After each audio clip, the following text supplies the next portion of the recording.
Oi, gente, está começando mais um Café com Leitão podcast. Hoje um convidado para lá de especial, ele que é ex-capitão do BOPE, palestrante, escritor, especialista em segurança pública, Rodrigo Pimentel. Tudo bom, Rodrigo? Tudo jóia, obrigado pelo convite, viu? Que honra estar falando com vocês aí. Obrigado. Aqui a gente está falando, grava diretamente de Vitória, no Espírito Santo, e a gente vai fazer um panorama geral entendendo um pouco, porque a gente tem uma proximidade muito grande com o Rio de Janeiro.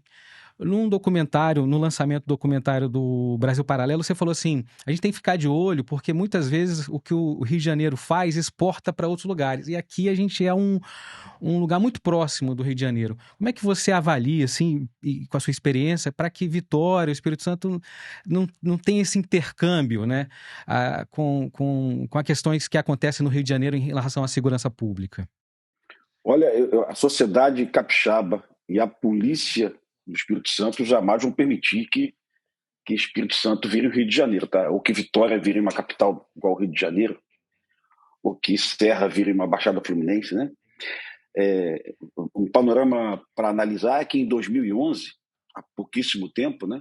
2011, há 14 anos, o Espírito Santo era o segundo estado mais violento do Brasil, atrás somente de Alagoas, né?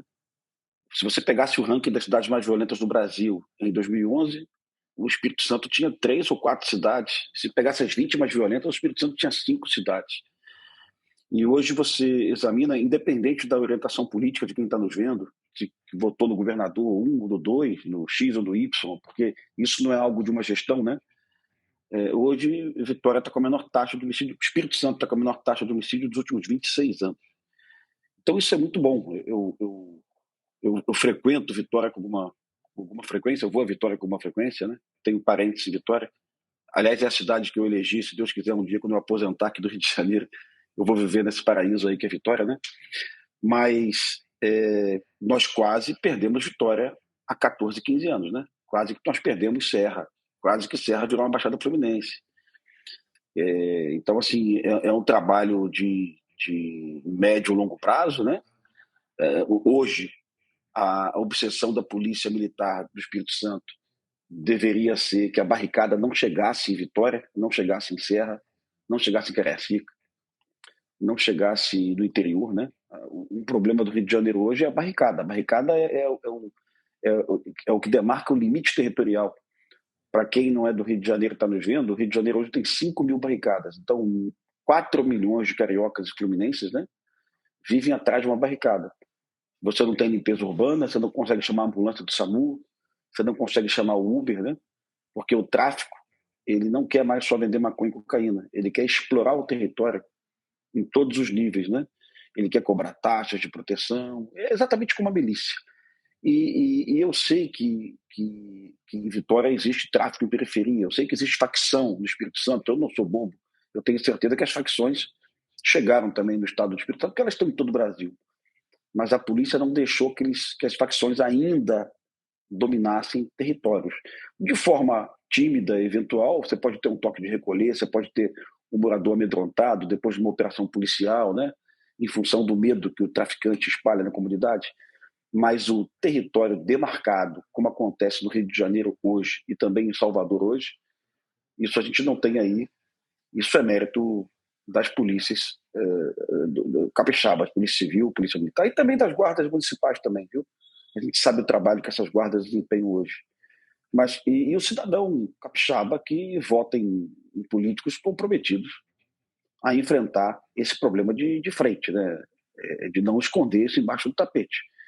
Então, de novo, independente da ideologia política, viu? Não é uma tendência só do Espírito Santo. No Brasil, desde 2017, quase todos os estados estão em queda de homicídio, tá?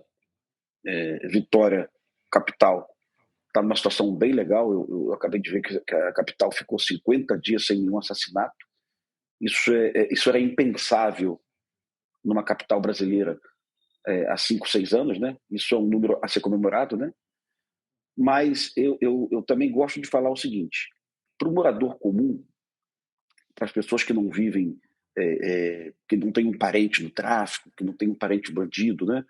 As pessoas que não vivem do lado de uma boca de fumo, o que impacta na violência não é somente o homicídio. É o roubo normal de rua, é o roubo de celular, é o furto de celular, é o roubo de veículo, né? Então eu estou acompanhando os indicadores e sei que em Vitória hoje, eu tive aí há um mês, eu sei que eu posso andar na orla, por exemplo, né, com o celular na mão. É algo que a gente não consegue fazer em São Paulo, não consegue fazer no Rio de Janeiro, né? Então eu estou muito assim esperançoso com o Espírito Santo sendo um estado que vai exportar boas soluções de segurança pública para o Brasil, tá? E ó, nem conheço o governador, não voto dele, também não quero saber quem é. Eu estou falando no sentido aí do resultado que a população está observando.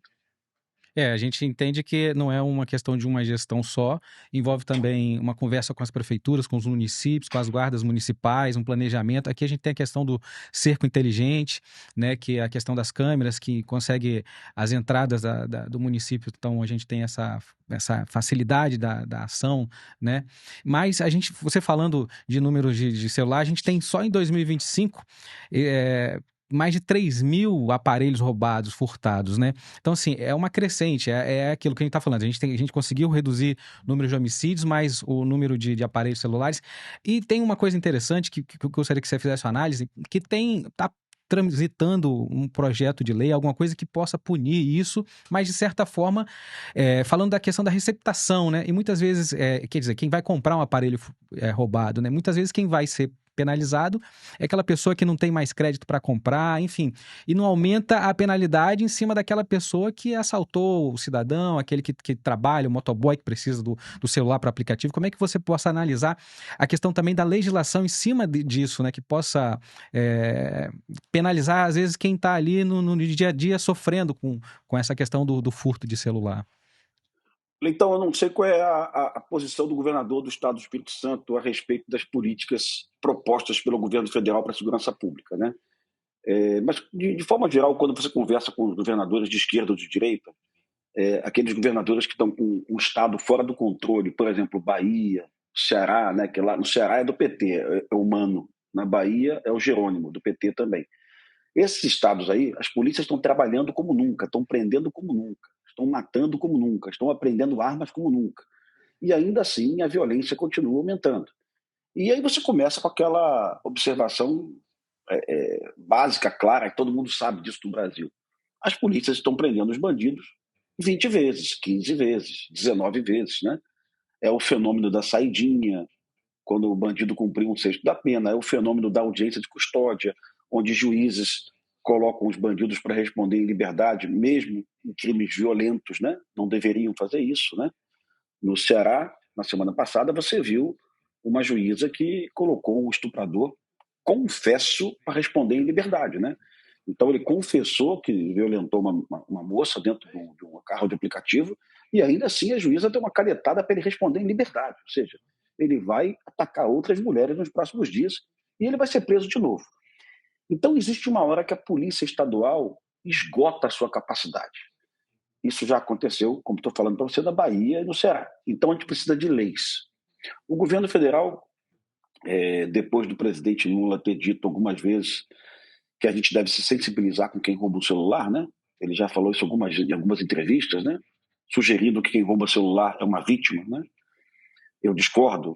Quem rouba celular é um bandido que está acabando com a vida de uma pessoa. Porque quando você rouba um celular, você pegou as senhas bancárias, pegou as fotos da família, pegou as imagens, né? Você deu uma cambalhota, pegou os clientes, se for uma pessoa que trabalha com celular, né?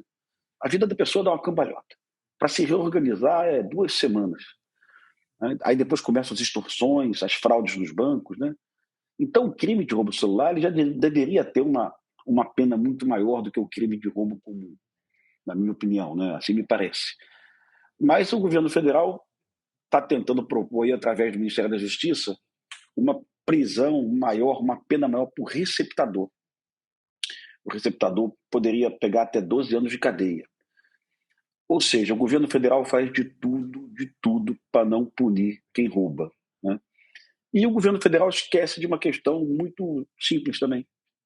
Quem compra um celular roubado é quem já teve seu celular roubado 5, 6 vezes e não tem mais crédito para comprar na Casa Bahia, na Magazine Luiza. Aí a pessoa vai lá e compra de um vizinho, na quebrada ali, compra de uma pessoa um celular por um preço muito abaixo do preço de mercado, né? É uma receptação de boa-fé que, na verdade, não existe. Todo mundo sabe que o produto é roubado. E o governo federal, para não punir o bandido, ele vem com essa ideia agora de punir o receptador. Eu acho que tem que punir o receptador também, com rigor. Mas o bandido, a gente não pode esquecer dele, não. E o roubo de celular, como eu disse para você, hoje corresponde a mais ou menos 1 milhão de roubos por ano em todo o Brasil. Você deu um número aí do Espírito Santo, né? Esse número do Espírito Santo. 3.300 celulares. Como disse, é um estado abençoado, meu amigo, é um estado abençoado. Esse número no Rio de Janeiro é muito maior, mas é muito maior, independente, porque a gente pode trabalhar com número absoluto e relativo, né? De qualquer forma, o número do Rio de Janeiro é muito maior. O Brasil ano passado teve 1 milhão de celulares roubados, mas eu desconfio que a subnotificação de roubo de celular, eu desconfio que chegue aí na ordem de 50%. É só perguntar para os amigos. A gente tem amigo que foi roubado e você pergunta, aí você foi à delegacia? Não. Né? Eu aqui no meu grupo aqui de amigos aqui do meu bairro, eu conheço uns 5 ou 6 casos esse ano de pessoas próximas que foram roubadas que não perderam tempo de ir numa delegacia. Porque, em geral no Brasil, não sei como é no Espírito Santo hoje a Polícia Civil, mas em geral no Brasil, um cidadão que vai numa delegacia relatar um roubo de celular, ele vai perder 3, 4 horas, ele vai ser muito mal atendido, porque a expertise da Polícia Civil não é atender bem o cidadão. Com certeza não é. Pode ser investigação, mas atender bem o cidadão, a Polícia Civil não faz isso não. E aí o cidadão fica desmotivado. Para que eu vou perder uma tarde na delegacia, uma fila, às vezes, né? Geralmente pede para fazer ocorrência online, né? Boletim online. Isso é horrível. Isso é mais porque o cidadão ele quer ver alguém, ele quer conversar com alguém, ele quer contar dinâmica, ele quer tentar convencer a autoridade policial, ou então o agente da autoridade, que é fácil prender aquele bandido, que aquele bandido está naquela rua quase sempre, aquela hora da noite, né? Então o online, o BO online, é um jeito que a Polícia Civil do Brasil tem de expulsar o cidadão da delegacia para trabalhar menos. Eu vou dizer, pode ter certeza que eu estou te falando. Não é para facilitar o cidadão, não. É para esvaziar a delegacia. Porque a delegacia tem pouco efetivo, é muito tempo sem concurso, o policial está atribulado com um montão de coisa, né? E agora imagina se você tivesse na delegacia uma equipe só para atender roubo de celular. Porque eu já vi casos assim da Polícia Civil do Rio de Janeiro, da Polícia Militar, atenderem tão bem um roubo de celular. Um turista argentino aqui no Rio de Janeiro, perdão, um turista português do Rio de Janeiro, ele chegou no aeroporto por volta de 8 da manhã, por volta de 10 da manhã ele estava caminhando na praia de Copacabana, foi assaltado. Esse turista procurou uma viatura da polícia, essa viatura da Polícia Militar levou à delegacia, em questão de poucos minutos, já tinha uma equipe da Polícia Militar numa favela do Rio de Janeiro, no Pavão Pavãozinho, com o localizador do celular, prendendo o bandido, e 3 horas depois o bandido estava preso e o celular estava recuperado. Por que não faz isso com todo mundo? Se quase todas as pessoas que nós conhecemos conseguem amarrar o seu celular, a localização no celular de um irmão, de um pai, da mãe, né? De alguém da família, né? Então, assim, a Polícia Civil poderia ter um atendimento diferenciado para o roubo de celulares. Poderia existir um protocolo nacional para atendimento de roubo de celulares. Tivemos um belo exemplo no Piauí, cara. Um delegado lá no Piauí resolveu trabalhar num inquérito policial focado para o roubo de celular e ele conseguiu recuperar centenas e centenas de celulares, né? Aí você imagina que um policial devolvendo o celular, cara, para um cidadão que está comprando aquele celular parcelado em 24 vezes, né? Isso que é bonito. Porque a função da polícia, antes de tudo, não é prender o bandido, é servir e proteger a sociedade, né? Isso que é o mais bonito de tudo, né? E você falando disso, de servir e proteger, muitas vezes entrando também na questão do celular, geralmente é de algum trabalhador de entrega, né, de iFood, enfim. E aí a gente tem a questão das motos, que são também um crime que as sequestram, né, para ele lá retirar, enfim, pagar um valor para retirar. E aí a gente tem diretamente uma intervenção federal, né, que é com a DPF 365. Em que momento DPF que ela... 635, DPF 635, conhecido como a DPF das favelas, né, que o pessoal fala. Como que situação que tá? Teve votação recentemente, no início do ano, para Sim, acabar com... a DPF ela foi, da forma como ela foi sugerida pelo PSB, pelo ex-deputado Alessandro Molon, ela foi apresentada por um partido político, tá? Não foi a sociedade do Rio de Janeiro que apresentou, não foi um clamor do morador de favela, foi um partido político, um deputado de um partido político de esquerda, que mora no bairro mais nobre do Rio de Janeiro, mora no Leblon, né? Nunca morou em favela na vida. Ele apresentou essa proposta, entendendo que os moradores de periferia eram vítimas das operações policiais, que de fato são, né? Uma operação policial ela não é legal. Quem é que gosta de acordar de manhã com um helicóptero em cima da sua casa, né? Quem é que gosta de sair, abrir a sua porta de casa e ver uma equipe do BOP passando, correndo na porta da sua casa? Ninguém gosta disso. Mas pior que a operação policial, muito pior, é você acordar e descobrir que tem uma barricada na porta da sua casa. Que o Comando Vermelho, que o Terceiro Comando, que o ADA, que a milícia resolveram fechar a sua rua para sempre. Né? Nunca mais tu pode sair de carro, né? E a partir de agora, aquele território não pertence mais à prefeitura do Rio de Janeiro, aquele território não pertence mais à nação Brasil, ao Estado do RJ, aquele território pertence à facção. Né? E ali ele vai pegar o teu bujão de gás, que custa R$ 98, e vai cobrar 150. Ali ele vai pegar o teu sinal de TV da internet, que é da Claro, da TIM, da Vivo, vai puxar aquilo do fio e vai te oferecer o dele, de péssima qualidade, que custa R$ 110, né? E a partir daí, meu amigo, não tem maconha e cocaína, não precisa mais disso. É só a exploração do território. Isso não chegou no Espírito Santo. Eu converso com alguns policiais do Espírito Santo com alguma frequência, tá? Isso não chegou. Mas não chegou porque a polícia do Espírito Santo é muito boa. Porque isso chegou em Salvador. Isso chegou em João Pessoa. Isso está chegando em algumas capitais do Brasil, né? Existe uma consciência de alguns coronéis, alguns delegados, né? Isso não vai chegar no meu estado, né? Se surgir uma barricada, a gente vai tirar imediatamente, sabe? Aqui no Rio de Janeiro, eu até digo para você que não é um fenômeno no estado como um todo. A capital vai muito mal, né? Que é a capital da cidade, do estado, né? Que é o Rio de Janeiro. Mas você avança um pouquinho, você vai para Macaé, que é uma cidade de petróleo, né? Uma cidade que tem royalty de petróleo, onde o prefeito está preocupado com esses assuntos que nós estamos conversando, né? A cidade de Macaé não tem nenhuma barricada. A Guarda Municipal lá, em conjunto com a Polícia Militar, né? Não deixaram as facções estabelecer barricadas. Maricá também, que é uma cidade governada por um prefeito do PT, prefeito Quaquá, né? Ele deu uma entrevista no jornal dizendo: na minha cidade, quem roubar casa vai para a vala, né? Aí você vê um político de esquerda se posicionando de uma forma até muito conservadora na questão da violência, né? Parecendo aquele discurso de bandido bom, bandido morto, né? Mas tem isso no Brasil. Existem gente de esquerda que está percebendo que a vítima do crime é o morador de periferia.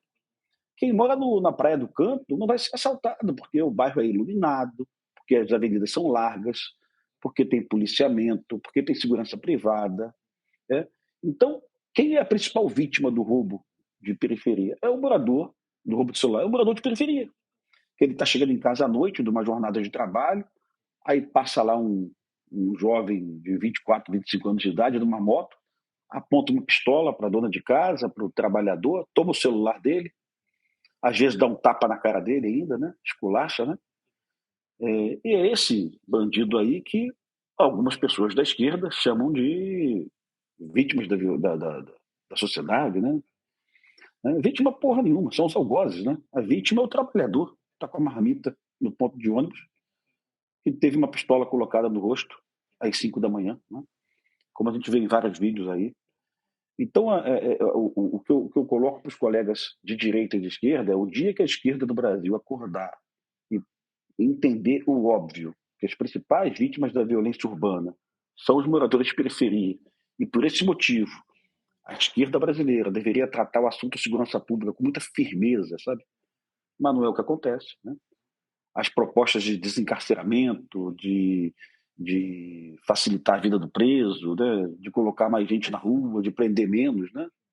De colocar câmera nos policiais. Essas propostas geralmente vêm da esquerda. Então, da câmera, você falou uma coisa muito interessante, que assim, no momento da ação, se você fosse colocar isso num cirurgião, para fazer uma cirurgia, é muito difícil colocar, vou colocar uma câmera aqui em você. Se você errar uma artéria, então, assim, a pressão que você coloca, ainda mais ali, queria que você, como que já teve nesse lado, né, comandando, enfim, pudesse dar fazer essa análise da questão do investimento, como é que fica o policial na questão das câmeras, né? A primeira questão, eu queria deixar claro para você, se eu tenho 54 anos, se eu voltasse para a polícia hoje, eu usaria a câmera tranquilamente, tá? Porque a câmera me dá a prova de que eu estou fazendo está certo. Eu pego lá tantas vezes, eu fui assediado por bandidos e por motoristas oferecendo corrupção, né, dinheiro, né? Então, eu usaria tranquilamente uma câmera, né? O que a classe policial brasileira fica muito magoada, triste, é que é o seguinte, ó, só vocês vão usar a câmera. Os enfermeiros da UPA não vão usar, os médicos da UPA não vão usar, os juízes não vão usar, né? Juízes que muitas das vezes você vê aqui em vídeos tratando mal os advogados, né? Assim, só quem vai usar, o deputado estadual não vai usar, só quem vai usar o policial. Então, desse jeito eu não quero. A gente sabe que o Brasil é um país corrupto, então é todo mundo de câmera, né? Assim seria muito mais palatável a ideia da câmera. Mas vamos à questão tática policial, né? O policial, quando ele entra num beco para fazer uma operação de vasculhamento de uma periferia, ele entra no beco, ele vê lá um bandido com fuzil no beco. Ele tem menos de 1/3 de segundo para identificar, decidir e agir. Tá? Ele tem que entender se aquele fuzil no meio da escuridão é um guarda-chuva, se aquele fuzil é um berimbau, se aquele fuzil é um fuzil. Tá? E se ele atira naquele bandido e mata aquele bandido, ele está protegendo a equipe dele, porque aquele bandido pode pegar o fuzil, atirar na equipe, matar todo mundo que está atrás dele. Então, a situação de policial, apesar do treinamento, é muito difícil. O BOP, as forças de elite compraram esses simuladores de tiro, né? São simuladores virtuais. Você entra numa sala, né? Você projeta as imagens em terceira dimensão lá, com missões, né? Aí você vê as pessoas do beco, aí você atira. Aí você tem que verificar se você tem habilidade para o tiro, se o tiro era legal e se o tiro era oportuno. Tá? Porque às vezes você tem habilidade, você tem a legalidade, mas se você atirar, você pode matar uma senhora que está atrás do bandido. Né? Porque o calibre 762 ele perfura um ser humano. Né? O 556 também perfura. Aliás, o 9mm também perfura. Então, tudo isso é muito difícil. Aí você coloca uma câmera no policial e o policial sabe, a partir daquele momento, que aquele material ali é para condená-lo caso ele erre. Esse é o objetivo da câmera. Não é fazer estudo de caso, não é você buscar uma imagem para depois você instruir o policial a fazer o certo, tá? A caixa preta do avião serve para fazer estudo de caso, né? Quando existe uma investigação de um acidente aeronáutico, não é para punir ninguém, é para que o acidente não se repita. Mas a câmera do policial é para pegar provas para colocar o policial na cadeia. Aí esse policial vai para uma operação, ele vai pensar 1 milhão de vezes antes de atirar. Né? Vai ser uma coisa assim, será que eu posso atirar? Será que eu não posso? Será que eu posso? Será que eu não posso? E essa análise aí, ela, como eu te falei, ela não pode demorar muito, senão o bandido atira nele antes. Então, o que eu falo para os colegas é que forças especiais, Rondesp, Rota, BOP, GAT, essas equipes que entram para resolver o problema, né? Porque a gente chama de tropa de intervenção. Começa um problema, a polícia está cercada, né? Tem refém, aquele cara que chega para resolver. Sinceramente, eu acho que ele não deveria usar câmera, não. Sinceramente, essa é a minha posição. Né? Você não vê uma equipe dessas de antiterror, né? Nos Estados Unidos, na Europa, usando câmera para fins de verificar a legalidade da operação. Você não vê. E aqui no Rio de Janeiro e no Brasil como um todo, a gente vai entrar nesse assunto daqui a pouco, certamente, Leitão. Eu tenho certeza que nós estamos enfrentando uma situação de terrorismo, né? O Comando Vermelho é terrorista, o PCC é terrorista, o ADA é terrorista, né? Só o governo federal não enxerga dessa forma, mas pergunte, Leitão, a qualquer policial do Brasil aí, seu amigo, se ele considera o PCC, o Comando Vermelho, o Terceiro Comando, como organizações terroristas na essência clássica da palavra, tá? Porque terrorismo é aquele que faz terror para impor o medo, né? Muitas das ações do Comando Vermelho não têm interesse em ganhar dinheiro. São ações só para espalhar o medo, para facilitar o domínio territorial, né? Ações de matar policiais na porta de casa, ações de explodir uma bomba. Semana passada, o Terceiro Comando colocou drones armados com bombas, né? Tem imagem aí na rede social, e começou a bombardear a facção rival, né? E no meio dessa operação, bombardeou uma praça com crianças na praça, né? A bomba explodiu do lado de uma menina, talvez de uns 6, 7 anos de idade, né? Tá, as imagens estão no YouTube, vocês vão ver aí. Isso é uma ação de terror. É evidente que é uma ação de terror. Isso não tem nada a ver com crime para ganhar dinheiro. Isso é para espalhar medo e pânico na população. E aí, você falou uma coisa muito pontual também, que assim, a partir do momento que tem a barricada ali, que o Estado não tá mais, né? Porque o Estado o morador não tem mais acesso ao SAMU, que não vai chegar, ao Uber, que não vai, tudo ele tem que ser o que o comando ali, o que o pessoal ali vai decidir. É o pãozinho, que você falou assim. Então, assim, se isso não é uma questão de terrorismo, da pessoa não ter mais autonomia de poder ir e vir, né? Então, assim, porque ainda a gente fica analisando o que falta mais para que tenha essa legislação mais severa em relação a essas Então, ações, acho né? que isso para mim é uma questão de soberania nacional, viu, cara? O Estado brasileiro perdeu a soberania nesses locais, tá? Não existe mais a justiça do Rio de Janeiro, não existe mais a justiça do Espírito Santo, não existe mais a justiça da Bahia, é a justiça da facção, né? São inúmeros casos aí, cara, que realmente, eu sei que teu público é capixaba, realmente falar com um colega capixaba é difícil, porque ele não enxerga isso no Espírito Santo. Ele enxergava isso há 14 anos, quando o Espírito Santo era, de fato, o segundo estado mais violento do Brasil, né? Só para quem está nos vendo para entender, eu sei que você sabe, mas às vezes o colega em casa não sabe. A gente mede violência, infelizmente, através de um único indicador, que é homicídio. Tá? Então, é a quantidade de homicídios para cada 100 mil habitantes por ano. Né? São Paulo tem a menor taxa do Brasil hoje, que é 5,7 homicídios para 100 mil habitantes. E muitas das vezes, quem mora em São Paulo não percebe isso, porque a pessoa tem aliança roubada, tem o celular roubado, né? Então, a taxa de homicídios de São Paulo hoje é inferior a muitos estados dos Estados Unidos. Pelo menos 20 estados americanos possuem uma taxa superior de São Paulo. A taxa do Rio de Janeiro hoje, todo mundo acha que o Rio de Janeiro é violentíssimo, né? O Rio de Janeiro hoje não está entre os 10 estados mais violentos do Brasil. A taxa de homicídio do Rio de Janeiro hoje, eu acho que está em torno de 23 homicídios para 100 mil habitantes, tá? É uma taxa, está ali talvez entre os 15 estados mais violentos. Mas a percepção da violência no Rio de Janeiro é imensa, porque você vê a linha vermelha fechada por traficantes, você vê o helicóptero da Polícia Militar sendo abatido, você vê o piloto da Polícia Civil internado no hospital, ele tomou um tiro dentro do helicóptero, pilotando a aeronave da Polícia Civil, né?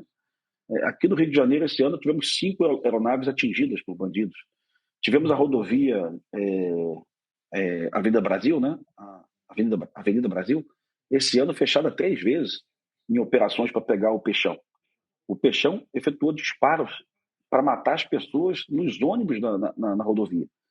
Os tiros que o Peixão disparou da favela da Cidade Alta não eram para atingir policiais, viu, Então? Eram para atingir as pessoas nos ônibus, né? A perícia está provando isso. O ângulo de tiro, né? A polícia estava desse lado, o Peixão atirou para cá. O objetivo da facção Terceiro Comando era matar moradores, né? Nossa. Aí eu te falo, é terrorismo, com certeza. E aí o carioca começa a ter essa ideia que o Rio de Janeiro é violento pra cacete. Realmente é. Mas quando você vai medir a nossa taxa de violência, ela é muito inferior à do Ceará, à da Bahia, à de Sergipe, à do Piauí. ela é inferior também à de Pernambuco, a do Rio de Janeiro não é inferior ao do Espírito Santo hoje, mas já foi inferior ao do Espírito Santo, né? Então, essa é o indicador da violência, que é o homicídio. E as pessoas, e quem que são as pessoas que morrem assassinadas no Brasil em geral? Nós temos, em média, no Brasil, 120 homicídios por dia. E esses homicídios acontecem normalmente entre 10 da noite e 2 da manhã. Normalmente a 50 metros de uma boca de fumo ou de um bar. Então, o morador da Praia do Canto, ele só vai perceber a violência, o morador do Jardim Camburi, o morador vamos lá, aí de um Jardim bairro da bacana de vocês, Penha, Mata da também Praia. um morador só vai perceber a violência se ele for assaltado na rua. Senão ele não vai perceber, porque esse indicador de homicídio que eu passei para você não acontece na redondeza dele, né? Não tem uma boca de fumo embaixo do prédio dele, né? Então, assim, medir a violência através do homicídio, eu acho que é um erro. Eu tive no Amapá há 2 meses, visitando o Amapá. A Polícia Civil do Amapá possui uma dos melhores índices de elucidação criminal do Brasil. A Polícia do Rio de Janeiro consegue, eu não sei do Espírito Santo, não pesquisei, tá? Me perdoa. Mas a Polícia do Rio de Janeiro consegue investigar 27% dos homicídios. A Polícia de São Paulo consegue investigar 36%. A do Amapá, em algumas cidades, chega a 75%. Chama-se Índice de Elucidação Criminal, né? E o Amapá chegou a ser o estado com o maior número de homicídios no Brasil. Está em queda. Há 1 ano já em queda. Né? A maior queda do Brasil. Mas você pergunta para o morador do Amapá se ele acha que o Amapá é violento, ele responde que não. Ele não percebe a violência. Porque a violência não acontece com ele. A violência que ele poderia perceber era o roubo de celular. Porque isso é perceptível. Mas o homicídio ele não percebe. Ele não tem ninguém na família dele que é de uma gangue, de uma quadrilha, né? O filho dele não percebe. Né? E aí é o desafio dos governadores hoje. É reduzir a violência, como está acontecendo no teu estado, né? E reduzir também a percepção da violência. Convencer a população que você pode passear à noite na praia, de noite, né? Tranquilo, você não vai ser assaltado, pode pegar tua bicicleta e passear com a sua família, né? Pode sentar num barzinho.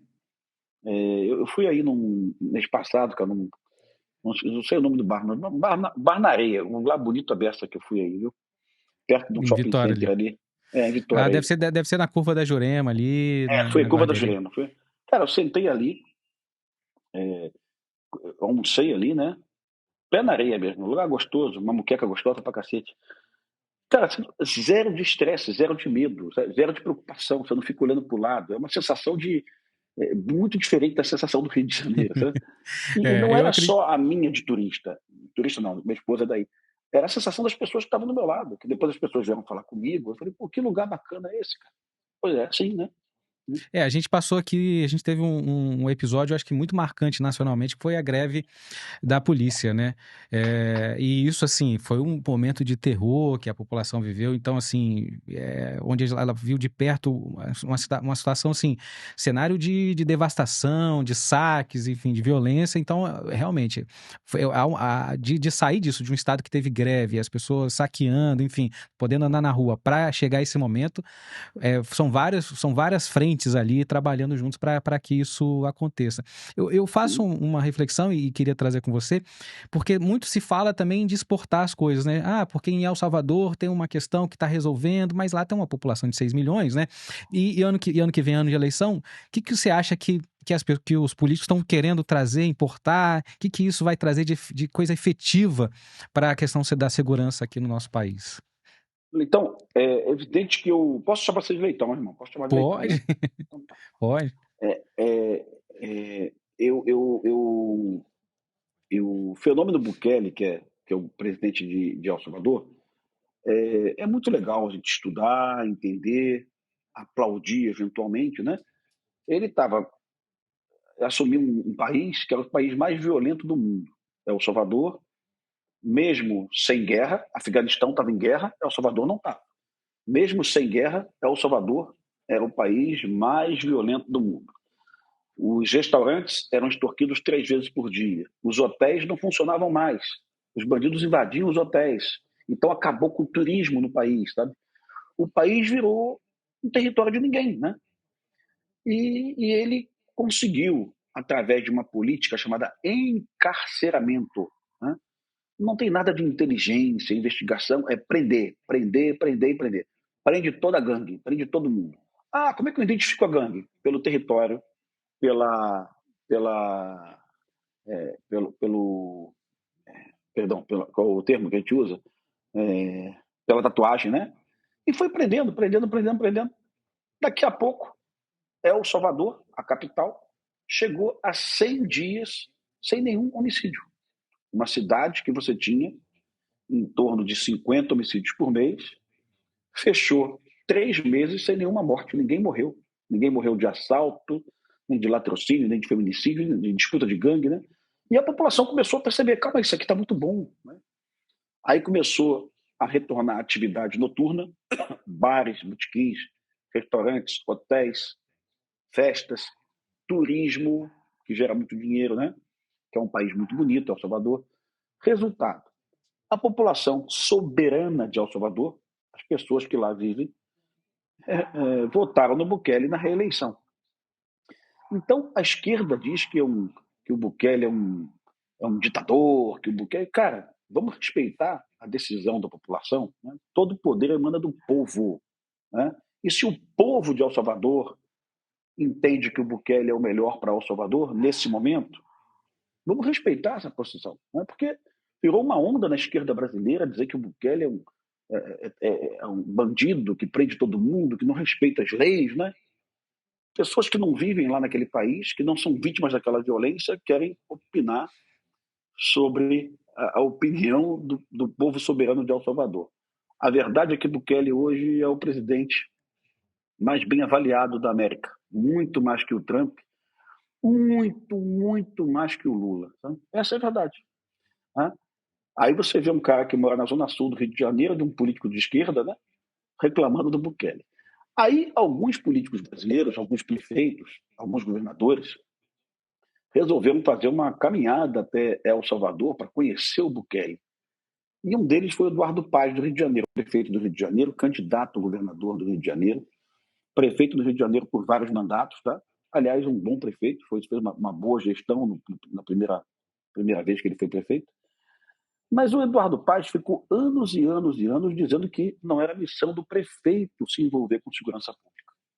E agora o Eduardo Paes está indo em El Salvador pesquisar o Bukele, dizendo que pode importar algumas práticas.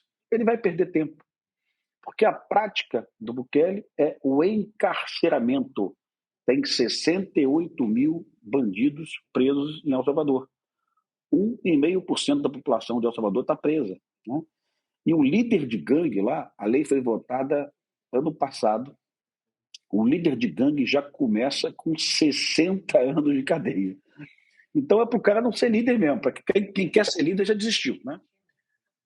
E justamente é o que o Lewandowski fala diferente. O Lewandowski diz que a cadeia não funciona, que não pode manter todo mundo preso, porque isso tem um custo social. Tá bom.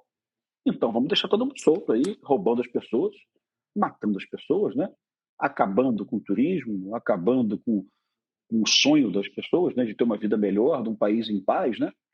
Esse é o custo de você deixar o bandido solto.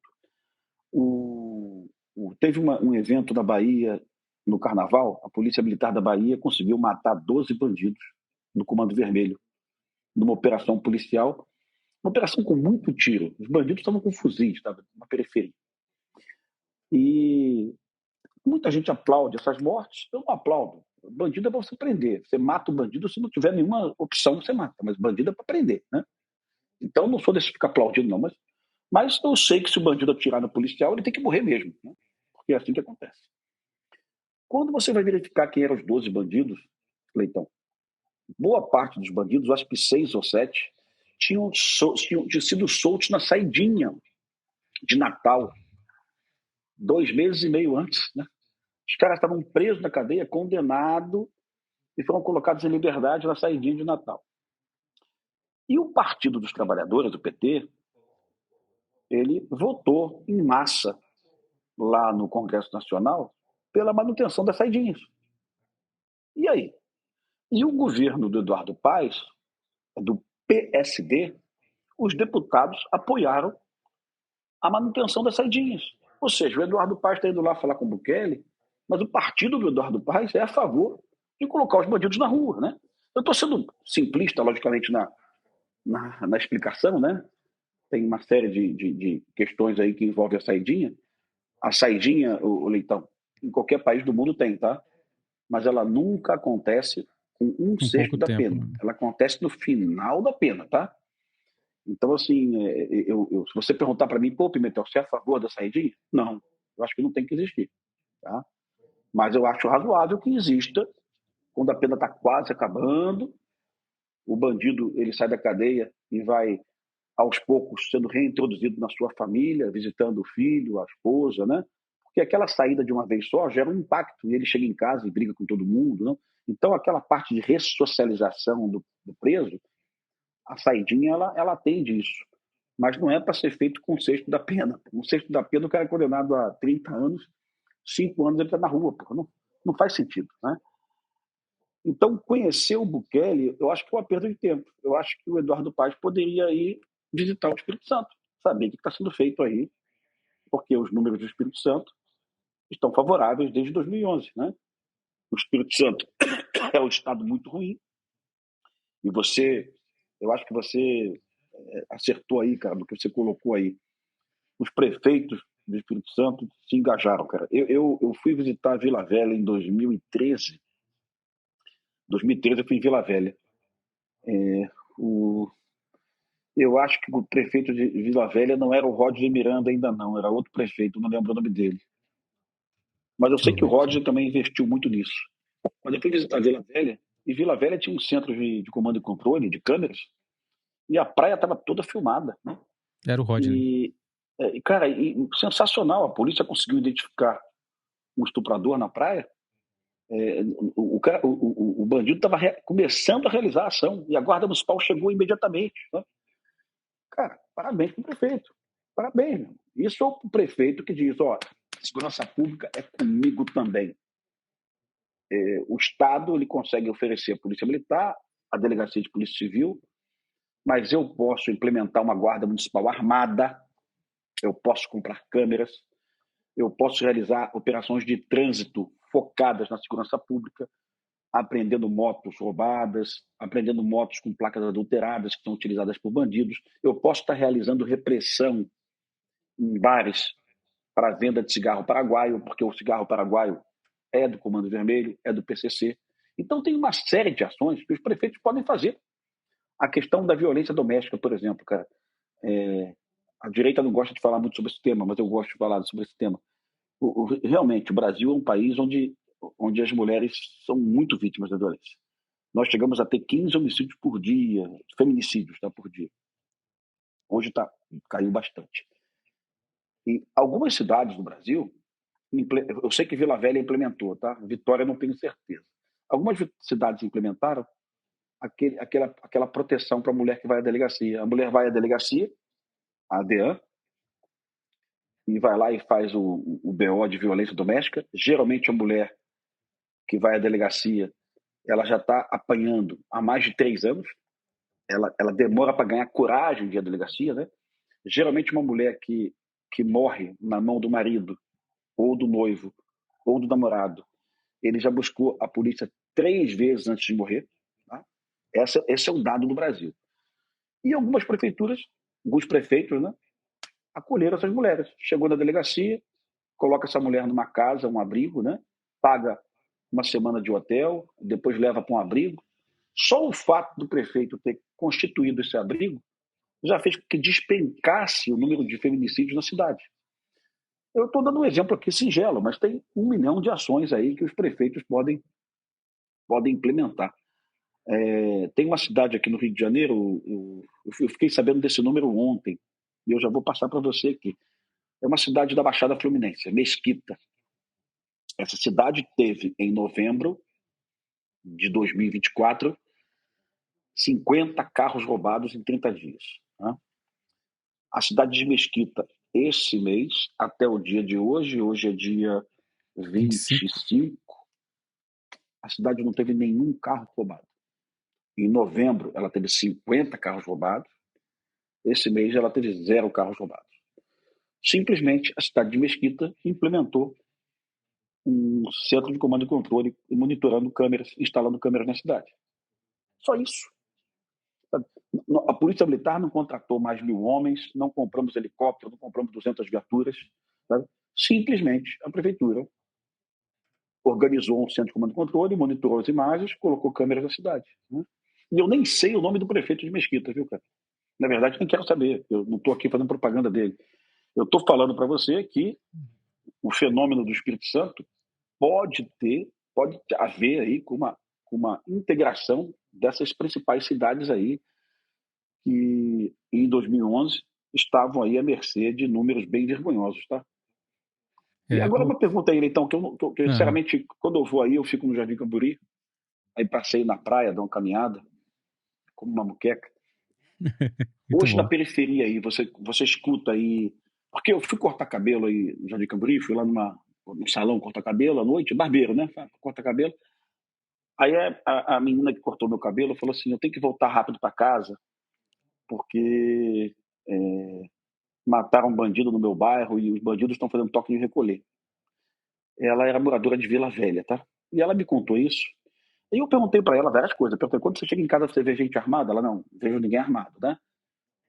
Isso já me deixou mais confortável. Eu perguntei para ela se tinha barricada. Ela falou, não tem barricada. Mas hoje, a facção consegue impor um toque de recolher em periferia, em alguma cidade aí da região metropolitana, Litão?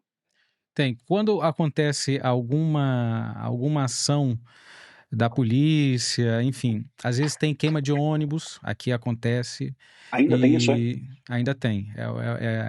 Fecha-se algumas vias, mas e tem toque de recolher. Aí passa assim, ó, tem que entrar tal hora no bairro, enfim, tá acontecendo recentemente na região de Vila Velha, às vezes também numa região ali de Vitória, enfim, também acontece isso. Quando tem Eu alguma não sei o nome do ação. bairro, Leitão. Ela disse para mim que morava embaixo de uma ponte, na descida de Vila Velha.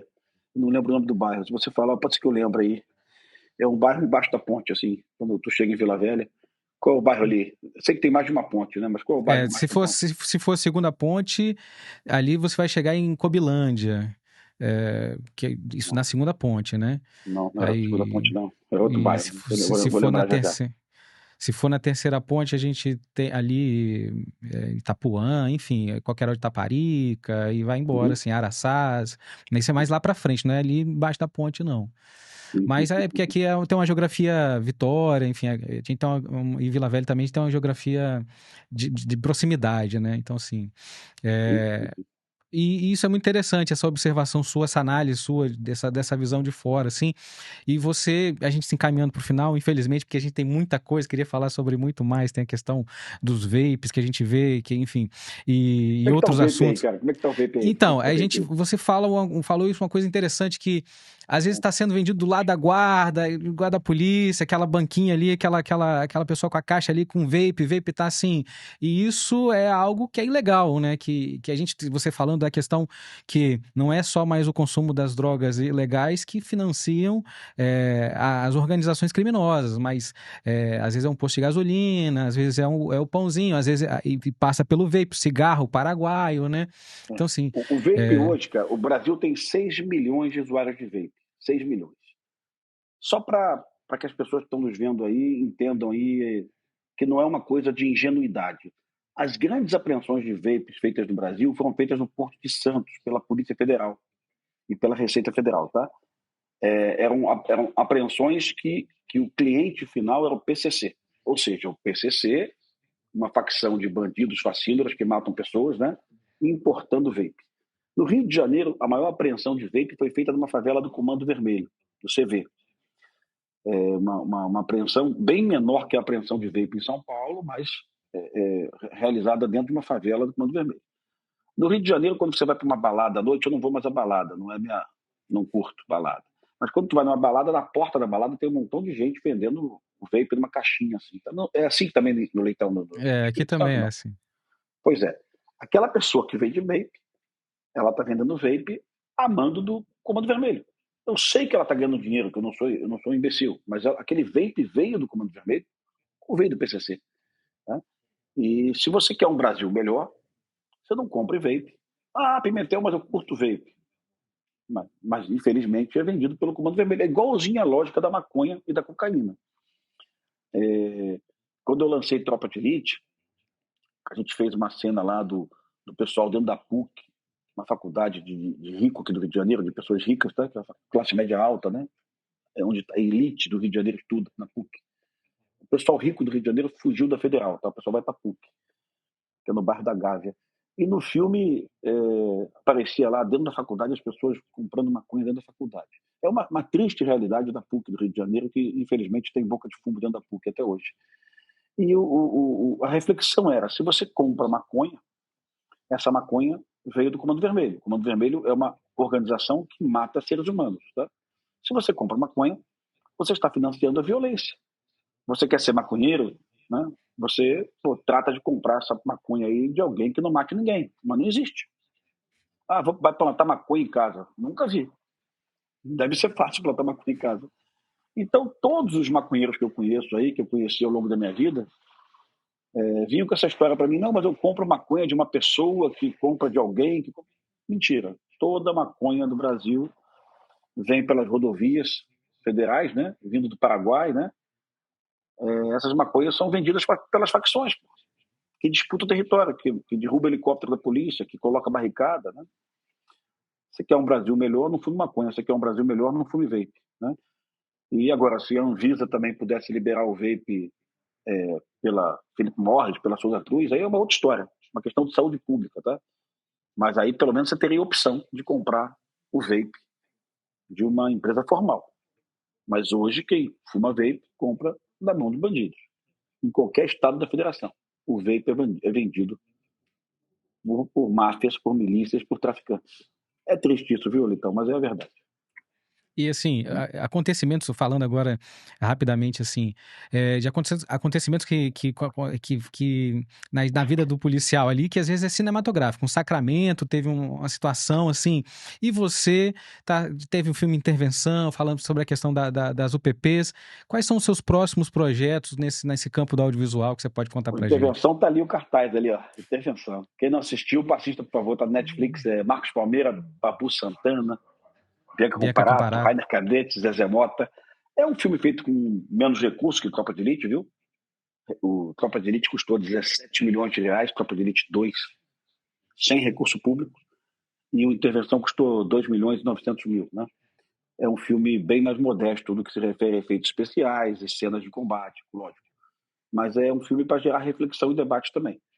É uma favela pacificada do Rio de Janeiro, onde policiais morriam todos os dias atacados pelo Comando Vermelho. É baseado em fatos reais, inspirado em fatos reais, tá? E fala sobre a questão do cigarro paraguaio. A favela, a facção vendia cigarro paraguaio. Hoje em dia, muitas favelas do Rio de Janeiro não vendem mais cocaína, vende somente cigarro paraguaio, né? Porque é mais socialmente aceitável isso, né? Eu tenho pretensão de fazer mais filmes, mas os roteiros já estão prontos, já estão inclusive ofertados e acordados com os canais de streaming, né? Batalha de Sacramento é um desses. É a história real de um policial do Rio de Janeiro. Um cara muito bacana, viu, Litão? Um policial muito valente, corajoso, que ficou cercado dentro de uma favela. Ele errou o caminho. Errou mesmo, viu? Porque isso é possível de acontecer no Rio de Janeiro. O GPS do Google, né, esses GPS de localizador, eles não estão adaptados à realidade das barricadas, né? Porque todo dia surge uma barricada nova. Então, mesmo as pessoas que conhecem a cidade, que moram na cidade há 25 anos, conseguem eventualmente entrar numa rua errada. E essa rua está com um bandido com fuzil. Aí esse policial nosso, da PM do Rio, a farda estava no banco de trás da viatura, do carro, perdão, né? Ele percebeu que os bandidos iam ver a farda dele e iam matá-lo, né? Ele resolveu atropelar os bandidos, que não tinha como engrenar uma marcha ré. E ele atropelou os bandidos, ali ele já pega uma pistola, já mata um bandido, depois ele corre para uma casa. História real. Ele fica cercado durante 7 horas, acaba a munição, ele mata um bandido, pega o fuzil do bandido, mata mais um bandido. Aí vira um filme de ação. E a história dele é uma história de sobrevivência. E eu conversei com ele, ofereci para uma distribuidora, a distribuidora aceitou, de cinema, né? E agora a gente está guardando a realização, porque não depende mais de mim, né? Assim, nem dele também.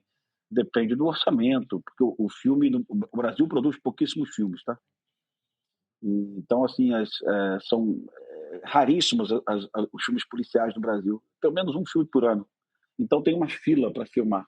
Mas eu estou com fé que essa seja a nossa próxima produção aí, contar a história desse colega aí que sobreviveu a um cerco de mais de 100 bandidos numa favela do Terceiro Comando. Bem bacana aí. E, Rodrigo, eu quero agradecer demais a sua participação. Enfim, fazer o convite também quando estiver aqui, comer uma moqueca, vir aqui pessoalmente conhecer os nossos Isso é um estúdios para a gente prazer, bater meu irmão. papo. Te Eu pede aí, prefiro vai a mais de moqueca 3 do horas. teu estado ou a moqueca baiana, viu? Eu prefiro a tua moqueca mais gostosa aí. É isso E esse aí. lugar que eu fui é que não sei o nome, não, já fazia um merchan do lugar que eu fui aí. É, Não, eu fui em 2 lugares que eu comi moqueca. No aham. lugar de moqueca mesmo, bacana. E foi nesse lugar também que eu comi moqueca também. Aí foi, porra, muito legal, cara. Foi super bacana. E como as pessoas do Espírito Santo assistem podcasts policiais aí, né? É, Conversei com um montão de gente exatamente. nas mesas, e bati papo. Aí já falei que meu sonho era morar em Vitória, todo mundo ficou feliz. Pô. Vem pra E cá, não aqui é, tem qualidade de vida, sai do Rio de Janeiro aqui, tudo pertinho, qualidade boa, se né? Deus quiser. E venha mesmo e tá convidado aqui também para vir pessoalmente aqui pra gente bater mais tempo de conversa, que tem muito assunto pra gente falar, é sempre uma honra falar com você, assistir você. Uhum.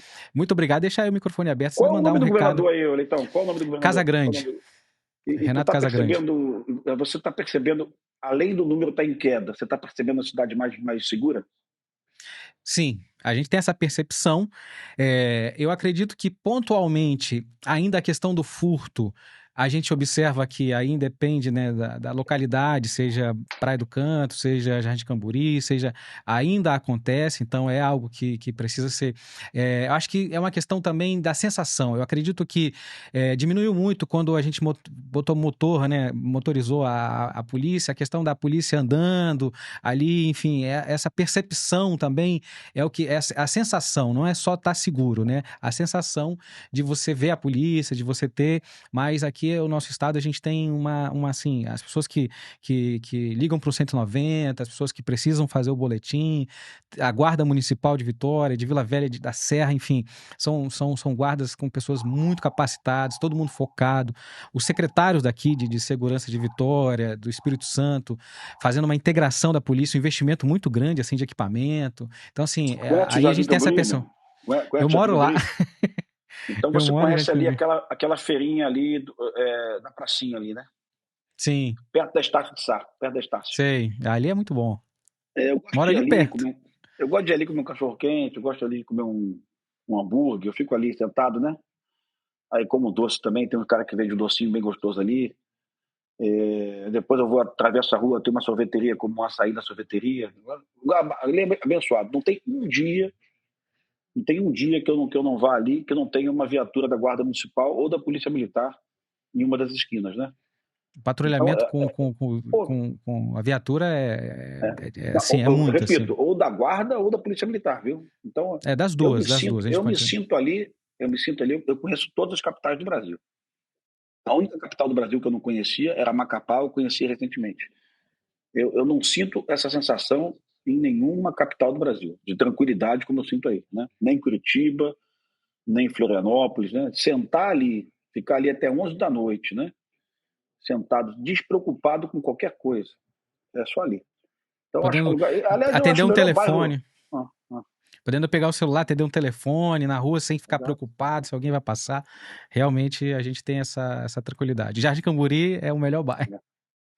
Com certeza. Então, irmão, obrigado aí pela tua atenção aí, cara. Então, parabéns ao povo capixaba pelos números. Saiu na revista Veja de anteontem. Eu nunca tinha visto a Veja fazer uma matéria sobre uma cidade que está 50 dias sem homicídio. Então, é um presentão aí pro. Com certeza não é um mérito somente do governador Casagrande, também é do prefeito aí, que eu não sei qual é o nome do prefeito de Vitória, hein? O Pasolini.